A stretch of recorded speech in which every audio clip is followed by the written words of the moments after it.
korusun. Allah nazardan korusun. Dokunmasın onlara inşallah. Benim nazarımda değer mi acaba? Evet. Maşallah. Bin kere maşallah diyeyim. Allah razı olsun. Bunlar dün bizim beklediğimiz şeylerdi. Bir gün gelecek esasen bu yerleri o anlayışta olan insanlar lebalep dolduracaklar. Ve insanlık onlara bakacak, ibret alacak onlardan. Onları örnek kabul edip arkalarından yürüyecek falan. Şimdiden onun emareleri, küçük çöpte emareleri. Kendimize vermeyiz bunları. Allah'ın lütfu. Cenab-ı Hak bize bu türlü şeylerde istihdam buyuruyor. Evet. Onun bir lütfu, farklı bir şey. Ama acizane arz ettiğim gibi şeytan boş durmuyor. Kendi ülkemizde bize yaşama hakkı tanımadılar.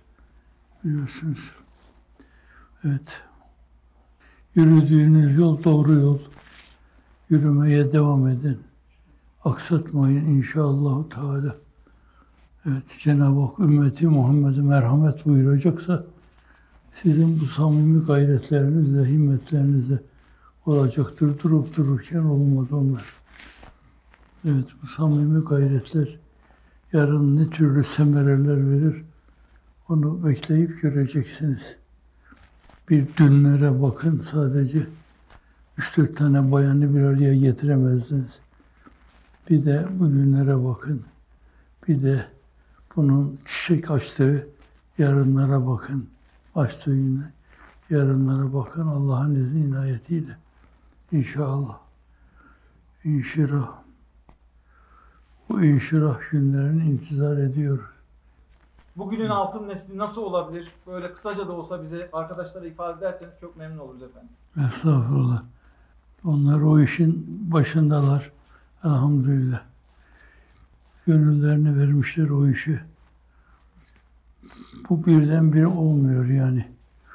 İnsanların iftihar tablosuna bağlı.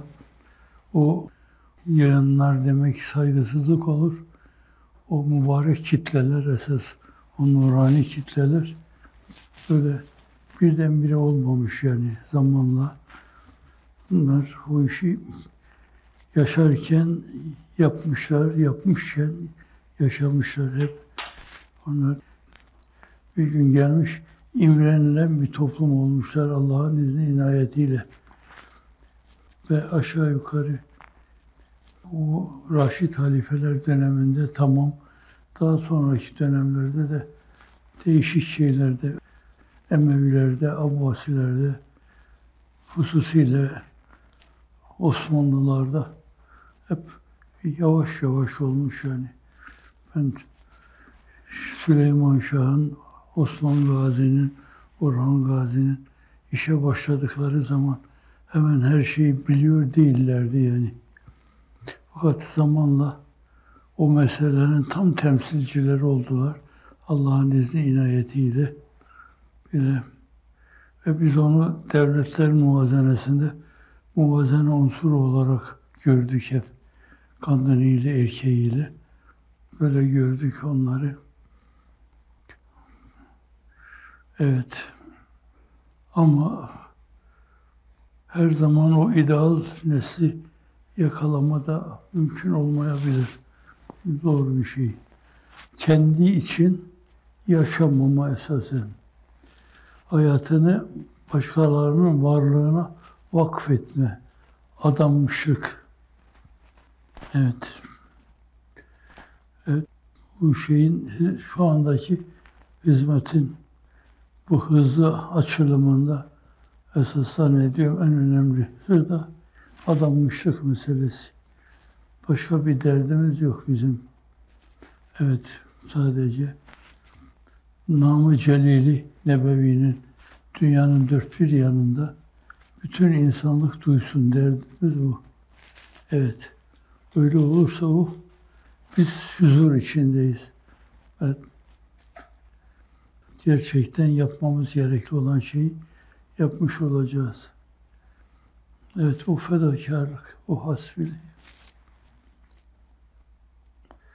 Ama bir dönemde dünyanın dört bir yanına giden sizin arkadaşlarınız da yani.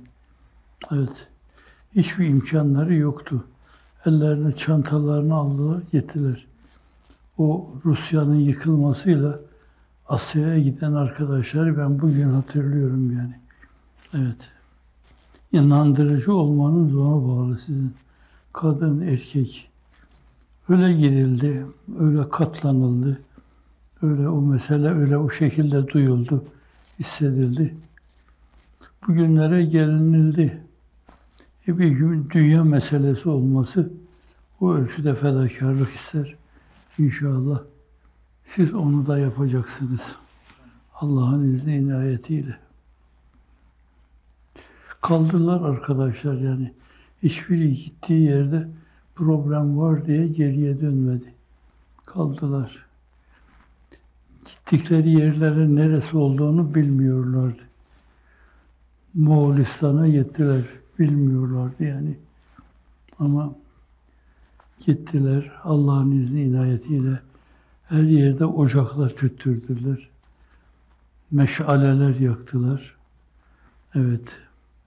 Mevlana'nın dediği gibi bir mum başka bir mumu tutuşturmakla ışığından hiçbir şey kaybetmez.